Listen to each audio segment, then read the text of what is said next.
Assalamu alaikum students. Today we are going to discuss chapter number 3 first year mathematics, matrices and determinants. First of all इसका introduction है हमारे पास कि matrices हैं क्या। तो सबसे पहले इसकी हिस्ट्री यहाँ पर बताई गई है कि जब लीनियर इक्वेशंस को सॉल्व कर रहे होते हैं तो हम चाह रहे होते हैं कि हम उसको ज़रा सिंप्लीफाइड फॉर्म में लिखें। तो इसके लिए सबसे पहले जो इंग्लिश मैथमेटिशियन हैं जेम्स सिल्वेस्टर ने और तो सबसे पहले द वर्ड मैट्रिक्स यूज़ किया इस काम के लिए, और आर्थर केले ने उसके लिए जो है वो थ्योरी ऑफ मैट्रिसेस और लीनियर ट्रांसफॉर्मेशन उसके लिए यूज़ की। तो इसी तरीके से हमारे पास जो कॉन्सेप्ट है डिटर्मिनेंट्स का, क्योंकि हम इसके अंदर मैट्रिसेस और डिटर्मिनेंट्स पढ़ने लगे हैं, तो डिटर्मिनेंट्स को ज़्यादातर चाइनीज़ और जापानीज़ ने यूज़ किया। और फिर उसके बाद यहाँ पर बताया गया है कि जो जापानीज मैथमेटिशियन सेकिकोवा और जर्मन मैथमेटिशियन जो हैं गॉटफ्राइड विलियम लेबनिज, इनको क्रेडिट जाता है जिन्होंने डिटर्मिनेंट्स को इन्वेंट किया। और उसके बाद जी क्रैमर ने क्या काम किया था, उनको सॉल्व करने के लिए डिटर्मिनेंट्स को फिर यूज भी किया। तो यहाँ पर हमारे पास सबसे पहले मैट्रिसेस की डेफिनेशन है। डेफिनेशन क्या है? A rectangular array of numbers enclosed by a pair of brackets is called matrix। क्या आप लोगों के पास rectangular array of numbers होती है जिसमें आप लोगों ने इसी तरीके से ब्रैकेट्स के दरमियान में अरेंज फॉर्म में नंबर्स को यहाँ पर लिखना है, तो ये हमारे पास मैट्रिक्स है। इसके अंदर जो हॉरिजॉन्टल लाइंस होती हैं ये हमारे पास क्या कहलाती हैं? रोज कहलाती हैं। हॉरिजॉन्टल लाइंस कौन सी हैं हमारे पास? ये जो हॉरिजॉन्टल लाइंस हैं, जैसे कि यहाँ पर अगर रो की बात करें तो ये फर्स्ट रो है, ये सेकंड रो है। इसी तरह इसके अंदर बात करें तो ये फर्स्ट रो है, ये सेकंड रो है, ये थर्ड रो है।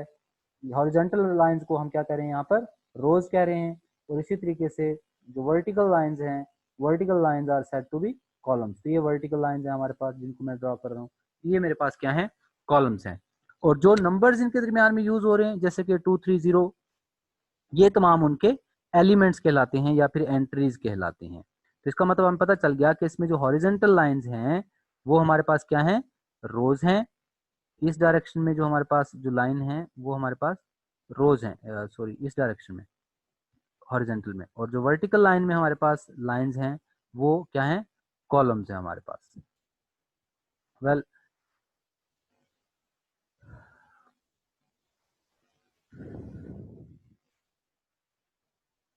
मैट्रिसेस को राइट करने का ये प्रोसीजर है कि हमारे पास आई जे का मतलब ये किसी भी एंट्री को आप लोग जो मैट्रिसेस होते हैं उनको पहली बात ब्रैकेट्स में लिखा जाता है m by n elements. m by n elements का मतलब है कि उसकी जितनी रोज और जितने कॉलम हो। m का मतलब रोज और n का मतलब कॉलम्स। जितनी रोज हो और जितने कॉलम हो उनको मल्टीप्लाई कर दें तो टोटल एलिमेंट्स पता चल जाएंगे। आप कैसे लिखते हैं? एलिमेंट्स के नीचे यूं सबस्क्रिप्ट लिखते हैं A11 12। इस 11 का क्या मतलब है कि ये फर्स्ट रो और फर्स्ट कॉलम के अंदर है। 12 का क्या मतलब है? 12 का मतलब है कि ये फर्स्ट रो में है, A12 बेसिकली, और सेकंड कॉलम के अंदर मौजूद है। A13 फर्स्ट रो में है लेकिन थर्ड कॉलम में है। A1n फर्स्ट रो में है और nth कॉलम है। डॉट डॉट लगाने का मतलब इसके बाद बहुत सारे कॉलम्स और उसके बाद जाके nth कॉलम यहाँ पर बना हुआ है। वेल इसके बाद हमारे पास हम इसका एक इम्पोर्टेंट टॉपिक है इसका ऑर्डर। ऑर्डर को कैसे डिफाइन करते हैं?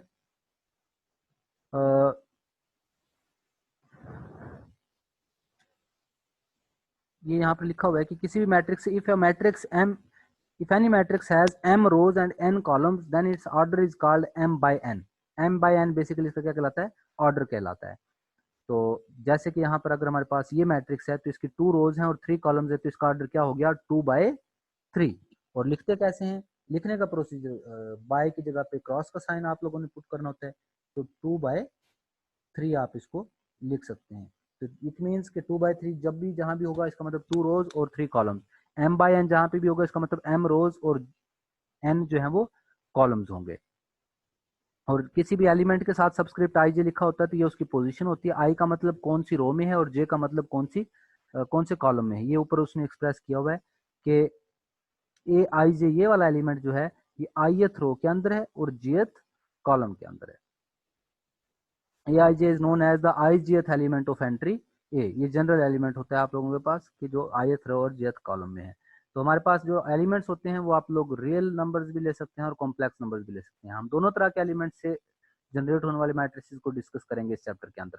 अ matrix is called real if all the elements are real, और किसी भी मैट्रिक्स को रियल मैट्रिक्स कहते हैं अगर उसके तमाम के तमाम एंट्रीज या एलिमेंट्स जो हैं वो रियल नंबर्स हों।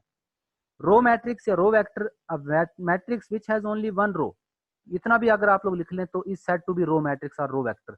किसी भी मैट्रिक्स के अंदर सिर्फ एक रो हो या उसका ऑर्डर 1/n हो, यानी कि रो कॉलम्स जितने मर्जी हो, रो जो है क्योंकि क्रॉस से पहले या बाय से पहले जो भी नंबर होगा ये रोज हैं, तो 1/n का मतलब सिंगल रो और जितने मर्जी कॉलम हो, तो उसको रो मैट्रिक्स कहते हैं।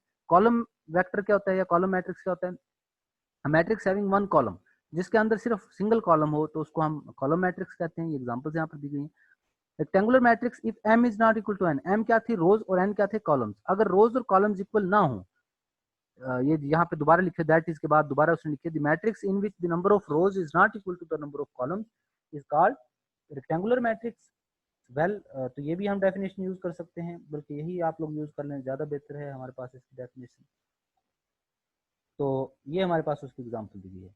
उसके बाद है square matrix. If m is equal to n then the matrix of m by n is said to be square matrix, यानी कि matrix having same number of rows and columns. इसमें देखें जो रोज थी वो 2 थी, कॉलम जो थे 3 थे, तो ये रेक्टेंगुलर मैट्रिक्स है, इसमें रोज और कॉलम्स की तादाद आपस में बराबर नहीं है।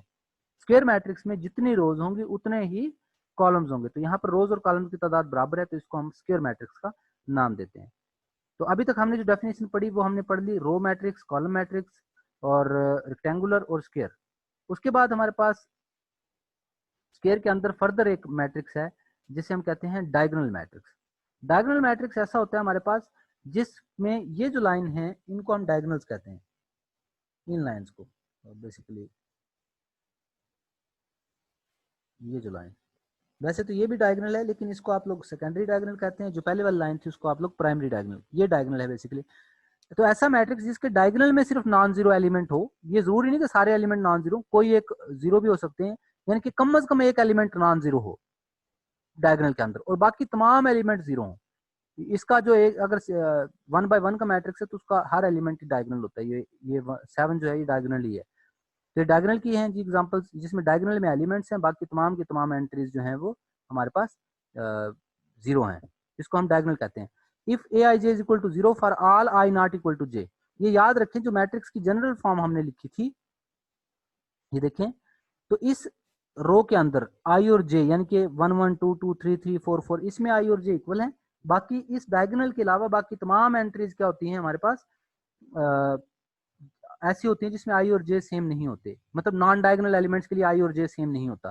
तो जिसमें आई और जे सेम के लिए तो आंसर मेरे पास नॉन जीरो हो, एटलीस्ट वन, यानी कि कोई एक एलिमेंट नॉन जीरो हो, और जो आई नॉट इक्वल टू जे का मतलब नॉन डायगोनल एलिमेंट जीरो हो। तो ये डेफिनेशन भी आप लोग लिख सकते हैं, या फिर some elements of the principal diagonal में be zero but not all, then the matrix is called diagonal matrix. कि आपके पास सिर्फ नॉन डायगोनल मैट्रिक्स में नॉन जीरो एलिमेंट्स और बाकी तमाम एलिमेंट जीरो हो तो उसको हम डायगोनल मैट्रिक्स कहते हैं।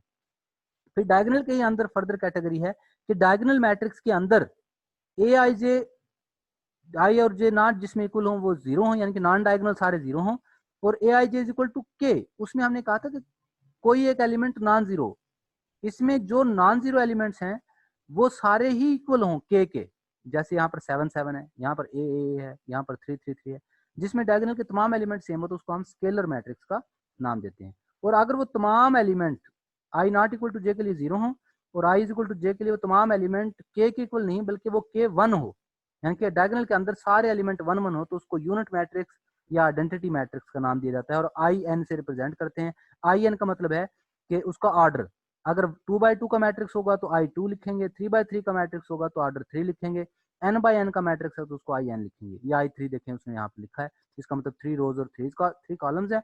डायगोनल के अंदर सिर्फ एलिमेंट्स हैं तो ये डायगोनल भी है।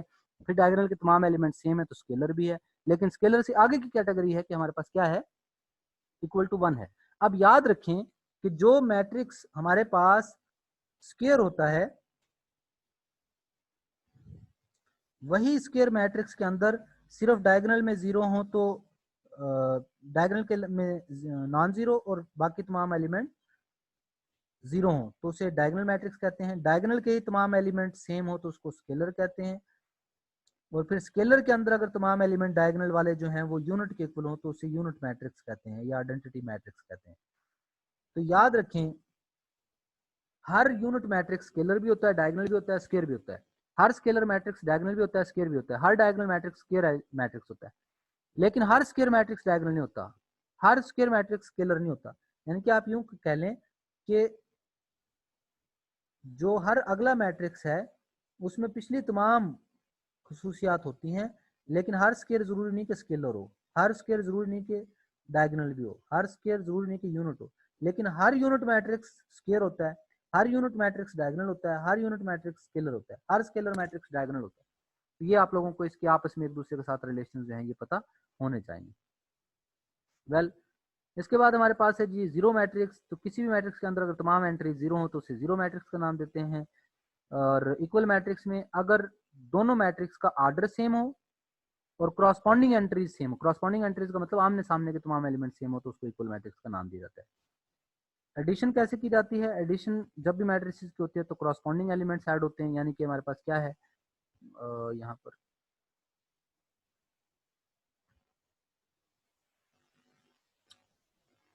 ट्रांसपोज ऑफ द मैट्रिक्स है। तो ट्रांसपोज का मतलब है कि अगर आप लोग m बाई एन मैट्रिक्स है उसको n बाई m कर दें, जो रोज थी उसको कॉलम कर दें, जो कॉलम से उसको रोज कर दें, तो वो हमारे पास ट्रांसपोज मैट्रिक्स आ जाता है। ये यहाँ पर एग्जांपल दी हुई है, ए और बी दिया हुआ है, A plus B transpose equal to A transpose plus B transpose. तो ए प्लस बी, अब एडिशन भी आपके सामने वाजे हो जाएगी, तो कि ऐड एलिमेंट कौन सा किसमें होना है, तो आपको बताता चलो कि यहाँ पर ये फर्स्ट एंट्री है, तो ये फर्स्ट एंट्री में ही ऐड होगी। ये सेकंड एंट्री है तो ये सेकंड एंट्री में ही जाके ऐड होगी। थर्ड एंट्री है तो ये थर्ड एंट्री में जाके ही ऐड होगी। ये फोर्थ एंट्री है, मतलब क्रॉसपॉन्डिंग एंट्रीज को आपस में ऐड करते जाएं तो आप लोगों के पास जो है वो उनकी एडिशन आ जाएगी। ये उनको ऐड करने के बाद का मैट्रिक्स बन गया है, जिसको हम ए प्लस बी कह सकते हैं। अब मैंने प्रूव करना है ए प्लस बी ट्रांसपोज। इसका ट्रांसपोज कैसे निकलेगा? तो याद रखें, ट्रांसपोज निकालने के लिए जो हमारे पास उसका दोबारा चलते हैं उसी मैट्रिक्स की तरफ। ये देखें गौर से इस मैट्रिक्स को कि पहली रो थी 3 माइनस 1 2 3, तो ये पहली रो को 3 माइनस 1 2 3 को आप क्या लिख दें? फर्स्ट कॉलम लिख दें, 3 माइनस 1 2 3। इसी तरह ये सेकंड रो थी तो सेकंड कॉलम बना दिया, थर्ड रो थी थर्ड कॉलम बना दिया। अब ए जो भी मैट्रिक्स था उसके तमाम रोज को कॉलम में कर दिया और जो कॉलम से उसको रो में कर दिया हमने। तो पहले ए प्लस बी का ट्रांसपोज का आंसर आ गया, ये आपने लिख लिया। फिर ए और बी के ट्रांसपोज लिया हमने पहले, यानी कि उनकी रोज और कॉलम को इंटरचेंज करने के बाद, और फिर उन दोनों को ऐड किया है, तो ए प्लस बी का ट्रांसपोज का आंसर और ए ट्रांसपोज और बी ट्रांसपोज का आंसर दोनों को ऐड करने का आंसर सेम है। तो इसका मतलब क्या है कि आप दो मैट्रिसेस को ऐड कर लें फिर ट्रांसपोज ले लें, या ट्रांसपोज लेने के बाद उनको ऐड कर लें, दोनों तरीकों से आप लोगों के पास आंसर जो है वो सेम आएगा। नेक्स्ट हमारे पास डेफिनेशन जो है वो स्केलर मल्टीप्लीकेशन की है कि अगर हमारे पास कोई भी मैट्रिक्स है ए आई जे, अगर आप किसी एलिमेंट उस मैट्रिक्स को किसी स्केलर से मल्टीप्लाई करते हैं तो वो स्केलर उसकी तमाम एंट्रीज के साथ जाके क्या हो जाता है? मल्टीप्लाई हो जाता है। ओके जी, मैट्रिसेस को n टाइम्स ऐड करें तो n ए आंसर आता है। सब्ट्रैक्शन में भी वही प्रोसीजर होता है कि आप लोग जब सब्ट्रैक्ट करते हैं मैट्रिसेस को तो उसी तरीके से क्रॉसपॉन्डिंग एंट्रीज को एक दूसरे में से माइनस करते हैं। नेक्स्ट हमारे पास है जी मल्टीप्लीकेशन। मल्टीप्लिकेशन बड़ी ही इंपॉर्टेंट है मैट्रिसेस के अंदर, क्योंकि ये कोई क्वेश्चन मैट्रिसेस का मल्टीप्लिकेशन के बगैर पूरा नहीं होता। तो इसका प्रोसीजर मैं यहां से आप लोगों को बताऊंगा कि इसमें हमने क्या करना होता है कि फर्स्ट मैट्रिक्स की जो कॉलम्स हैं और सेकंड मैट्रिसेस की जो रोज हैं वो सेम होनी चाहिए, पहली बात मल्टीप्लिकेशन के लिए।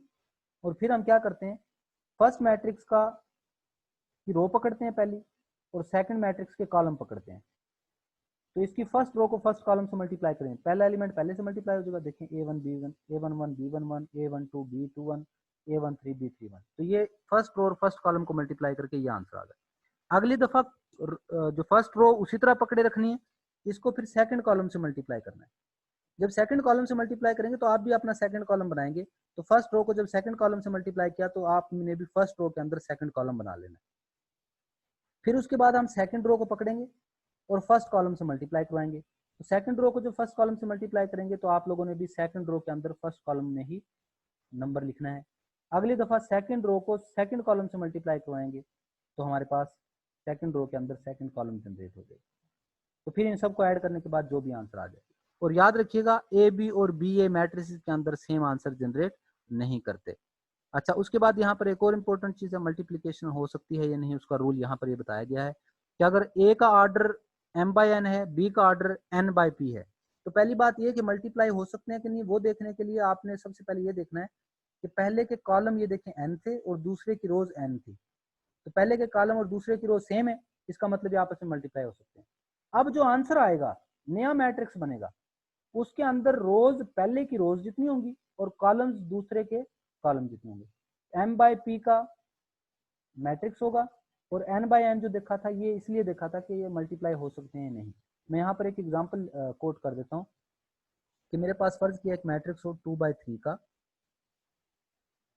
इसको मैं मल्टीप्लाई करवाना चाह रहा हूँ 3/5 के साथ। अब पहली बात तो यह कि इसके कॉलम यहाँ पर 3 हैं और अगले की रोज 3 हैं, तो मल्टीप्लाई हो सकते हैं।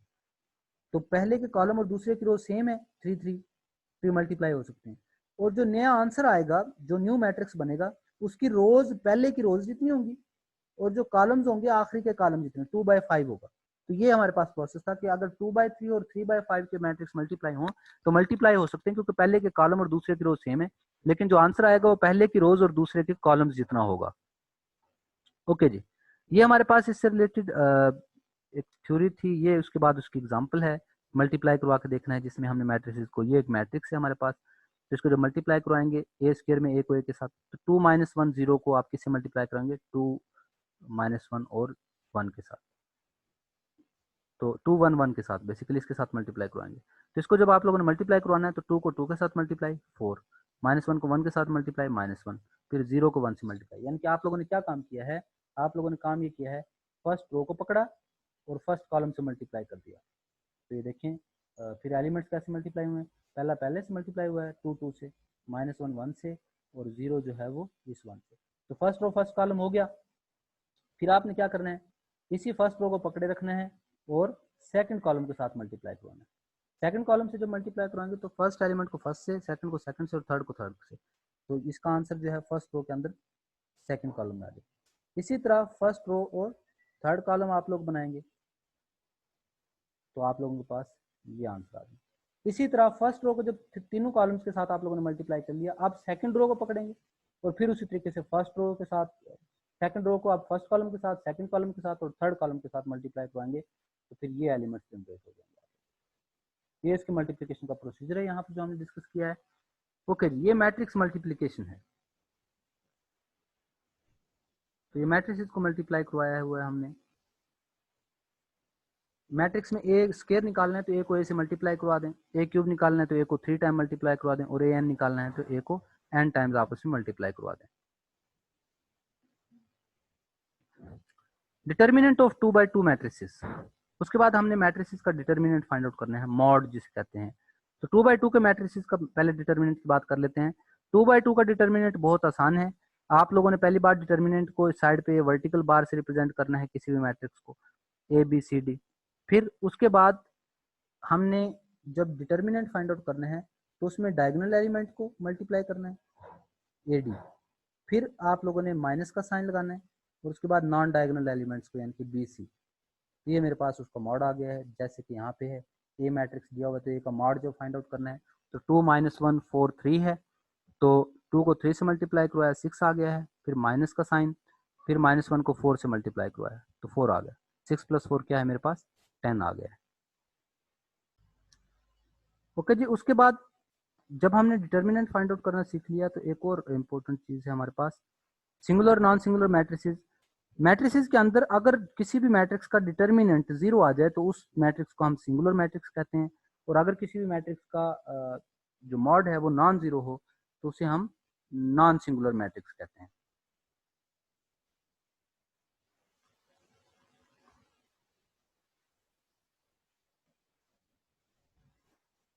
एडजॉइंट है, उसके बाद कोई भी मैट्रिक्स ए हो तो उसका एडजॉइंट का मतलब ये होता है कि आप लोगों ने उसके डायगोनल एलिमेंट्स ए और डी है, जैसे यहाँ पे उनकी पोजीशन चेंज कर देनी है, डी है, और जो नॉन डायगोनल मैट्रिक्स हैं बी और सी, उनकी जो है वो साइन को चेंज कर देना है। तो 2/2 मैट्रिसेस का जो है एडजॉइंट आप लोग इस तरीके से फाइंड आउट कर सकते हैं। ये सारा काम डिटर्मिनेंट और एडजॉइंट किस लिए था, ये इनवर्स फाइंड आउट करने के लिए, कि 2/2 मैट्रिक्स का इनवर्स फाइंड आउट करने के लिए। किसी मैट्रिक्स का इनवर्स वो नंबर होता है, वो मैट्रिक्स होता है कि जिसको उसके साथ मल्टीप्लाई करवाएं, जिस तरह ए और ए इनवर्स है इनको मल्टीप्लाई करवाएं तो हमेशा आइडेंटिटी मैट्रिक्स आएगा। इनवर्स का फार्मूला होता है 1 over A mod adjoint A या determinant of 1 over A determinant और एडजॉइंट ए। तो ए अगर ए बी सी डी है तो इसका अगर इनवर्स फाइंड आउट करना चाहते हैं तो हमें इसका सबसे पहले चेक करना है इसका डिटर्मिनेंट, क्योंकि किसी भी मैट्रिक्स का डिटर्मिनेंट नॉन जीरो होगा तो फिर हम उसका इनवर्स फाइंड आउट कर सकते हैं। तो यहाँ पर हम देखते हैं जनरल प्रोसीजर यहाँ पर बताया गया है। इसको सिंप्लीफाई करने से पहले मैं किसी मैट्रिक्स को एग्जांपल पकड़ता हूँ। ये ए इनवर्स फाइंड आउट करना है, सिर्फ हम ए इनवर्स की बात करेंगे अभी, ताकि ए इनवर्स फाइंड आउट करना जब सीख लेंगे तो उसके बाद फिर नेक्स्ट जो टॉपिक होगा या नेक्स्ट जो डिस्कशन होगी हमारी नेक्स्ट वीडियो में इससे रिलेटेड क्वेश्चंस और इसकी एग्जांपल्स करेंगे। ए इनवर्स फाइंड आउट करना है, ए मॉड सबसे पहले फाइंड आउट करेंगे तो 5 3 1 1 वर्टिकल बार लगा देंगे, डायगोनल एलिमेंट्स को मल्टीप्लाई करेंगे 5 और 1 को तो आंसर 5 आ जाएगा। फिर माइनस साइन फार्मूले का जो है और 3 और 1 को नॉन डायगोनल को मल्टीप्लाई करेंगे, 5 माइनस 3 2।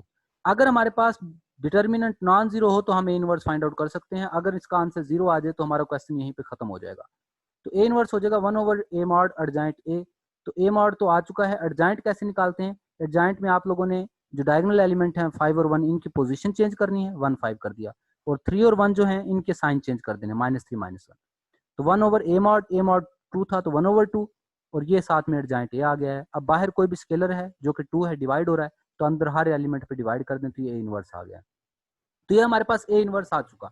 अब ए इनवर्स और ए को मल्टीप्लाई करें तो आंसर आइडेंटिटी आना चाहिए हमेशा।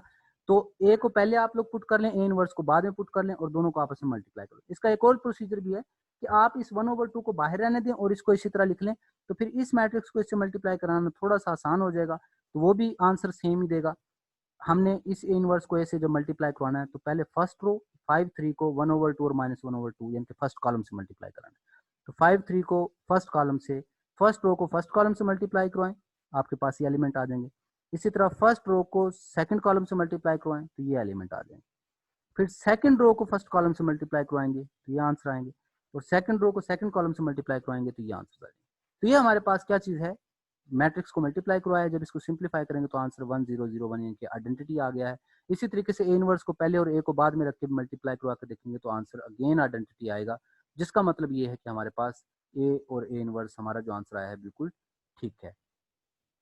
वेल उसके बाद सिस्टम ऑफ सोल्यूशन है, solution of simultaneous linear equations है मैट्रिसेस को यूज करके। ये हम नेक्स्ट डिस्कशन के अंदर करेंगे और इससे रिलेटेड जो एक्सरसाइज है उसको इंशाल्लाह हम सॉल्व करेंगे।